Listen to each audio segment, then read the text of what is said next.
Welcome students. Today we shall be discussing the vocabulary section of the story that you have for study, that is the Conjurers Revenge. The vocabulary section from the lesson The Conjurers Revenge, which you have for study under compulsory foundation course in English for the first BCA and BSc students of Mangalore University. As I've already told you, we shall be concentrating on the vocabulary section of The Conjurer's Revenge by Stephen Leacock. So under this you have to study antonyms, synonyms and word formation. Now the first part under the vocabulary section that we shall be dealing with is antonyms. And what is an antonym? A word that has or that can have opposite or contrasting meanings. For example, if you take the word big, the antonym of the word big is small. Or if you take another word hot, as I've given you in the example here, the antonym of hot is cold. Now, the root words of the antonym of the word antonym are anti and nym. Anti, which means against, and nym means name. Okay, so you have to give against name or opposite, anti, opposite word. Now here the slide shows you 3 examples of antonyms. For example, the first one.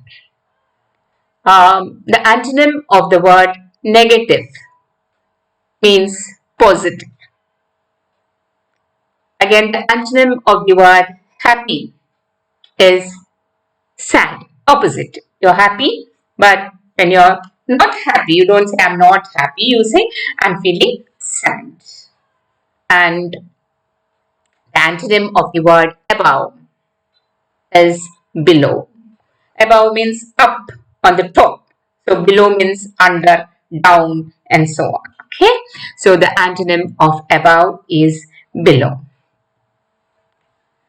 Now, some words can be transformed to their opposite words by simply adding the prefixes. Un is a prefix, in is a prefix, none is a prefix. So I've given you an example here. If you take the word likable, you have to say you don't like the person or you don't like something. So you will say that person is an unlikable person. You need not say I don't like him. You can just say unlikable. Okay.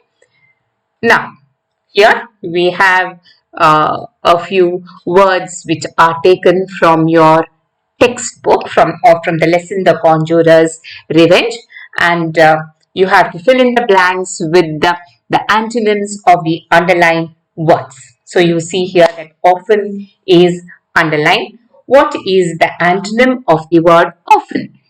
It is seldom, or you can even say rare. So how do you put it? He often visits me, but I seldom go to his house, or I rarely go to his house. The second one, a contented life has to be led and not a discontented one. So you're just adding the prefix dis and making the opposite or the antonym. And the winner's face was bright. Bright is shining and so on. But what happens to the person who has lost the game or who has lost the show? His face becomes dull. So what is the opposite of the word dull? The antonym of the word dull is bright. Now coming to the next item that you have for study, that is synonym. What is a synonym? A word or a phrase that has the same or nearly the same meaning as another word or a phrase in the same language is a synonym. For example, the synonym of the word shut is close.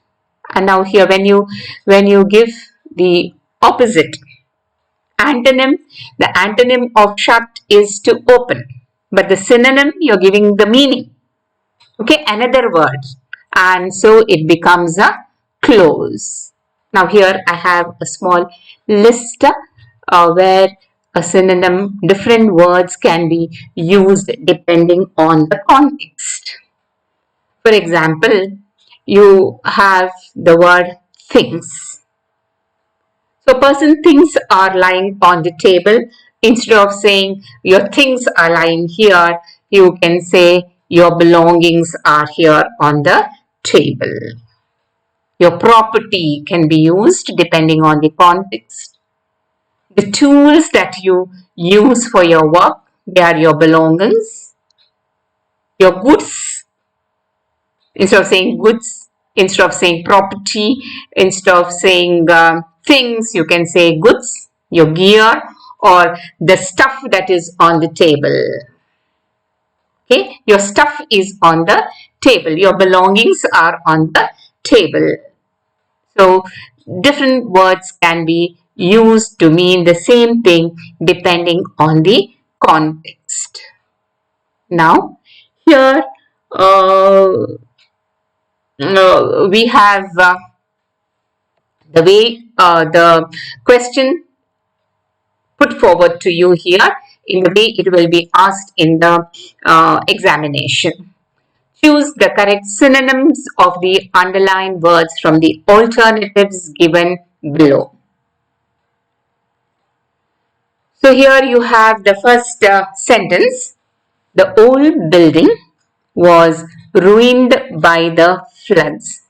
What does ruined mean? Does it mean praised? Does it mean destroyed?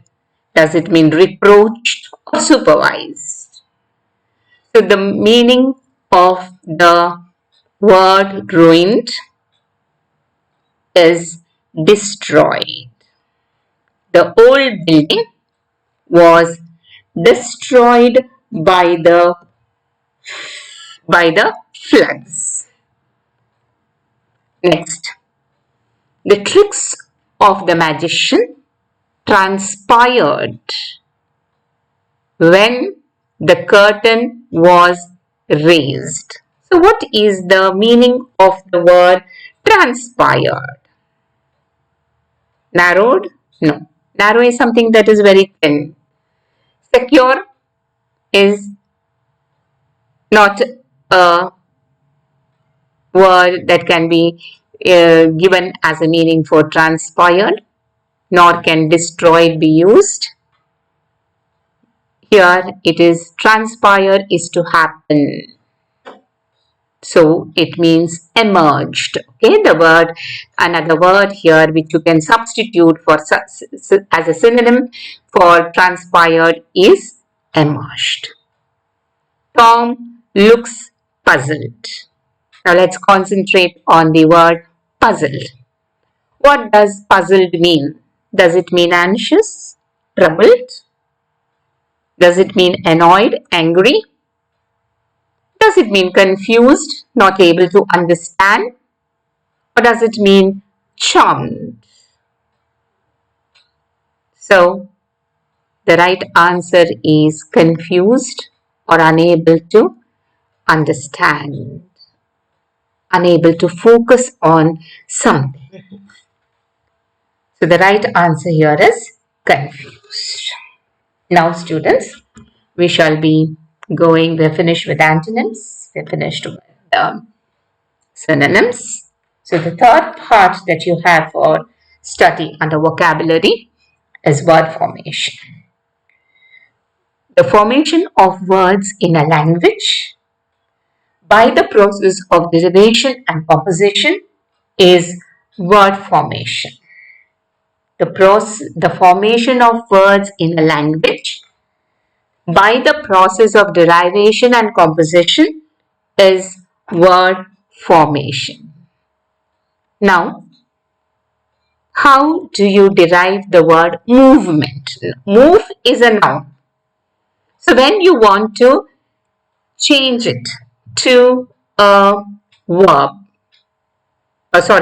move is a verb.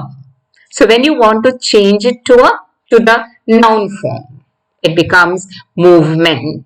So forming nouns from verbs. So we can add certain endings to verbs to make them nouns.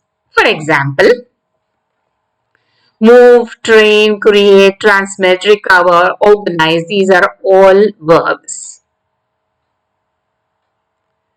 Action words. Now, how will you change them to their noun form? It becomes movement. Move changes to movement. Train, when you are training someone. So it becomes a noun. Create, creation. Transmit, when you're changing the verb transmit to its noun form, it becomes transmission. Recovery, recover becomes recover. And in the same way, organize is a verb, and when you want to use it in the form of a noun, it becomes organization. Now, let us look at some examples from your text and also the way that this question will be asked for the examination. Fill in the blanks in the following sentences with the correct forms of the words given in brackets. The reputation of the company was dash going up. The reputation of the company was dash going up. The word given there is rapid, but how will you fit it here? It changes to rapidly. Next, there is little political dash in the world today. Oppress is given. The word that you have to form there is oppression. In the same way, the third sentence, everybody laughed on seeing the scene. The word given in bracket is fun. But when you bring it here in the sentence, the word will change and it becomes funny. Everybody laughed on seeing the funny scene. Now we come to certain multiple choice questions from which you will be choosing the right answer. She wanted to get rid of an unwanted.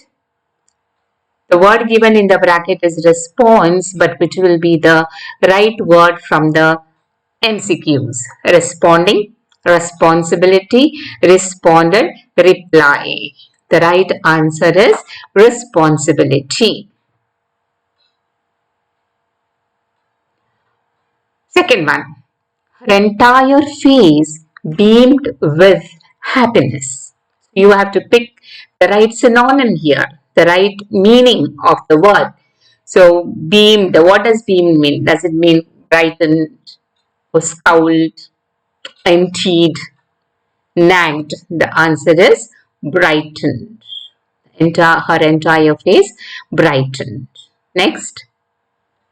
The mystery of the murder was, you have to give the antonym, the opposite word. So the words given in for choice are received, revealed, recalled, reviled. So the answer is revealed. The next one, People are dashed by advertisements. The word given there is deceive in the bracket. How will you put the right correct form of the verb? Is it decided, deceived, deception, decide? People are deceived by advertisement. So coming to the last MCQ, the classes are peaceful, quiet, but the library is dash. You have to give the antonym, the opposite word of the word peaceful or quiet or calm. Is it peace? Is it loud? Is it noisy? Is it nosy? Peaceful, but here they are noisy, a lot of um, annoying or irritation, causing a lot of annoyance or irritation or maybe a lot of sound. Okay, so the classes were noisy. So we have come to the end of the vocabulary session, that is antonyms, synonyms, and word formation that you have for study from the lesson The Conjurers Revenge. Thank you, students.